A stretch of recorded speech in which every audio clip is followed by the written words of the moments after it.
wengi wanatamani kupata kinga ambayo itawasaidia kulinda na kuimarisha tezi dume bila kujua kwamba huu ni mchakato ambao unatakiwa ufanye kwa muda mrefu nyuma kabla hujakabiliwa na changamoto ya kutanuka au kuvimba kwa tezi dume. Lakini kibaya zaidi ni kwamba wanaume wengi huwa wanachukulia kawaida, hawajali mpaka pale ambapo wakija kukabiliwa na tatizo hili. Sasa ipo hivi, kama ni mwanaume ambaye unatamani kuhakikisha aupitii changamoto ya kutanuka kwa tezi dume, hakikisha unafanya mambo haya matatu.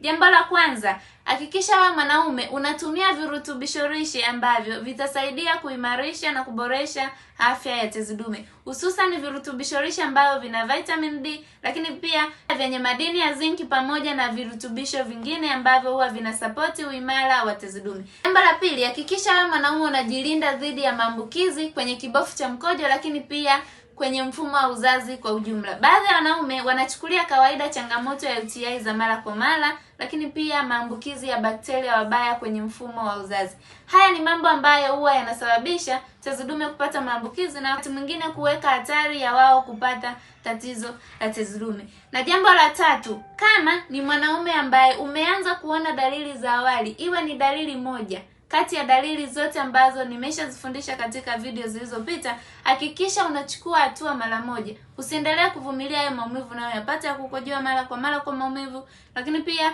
kuvumilia hayo maumivu ambayo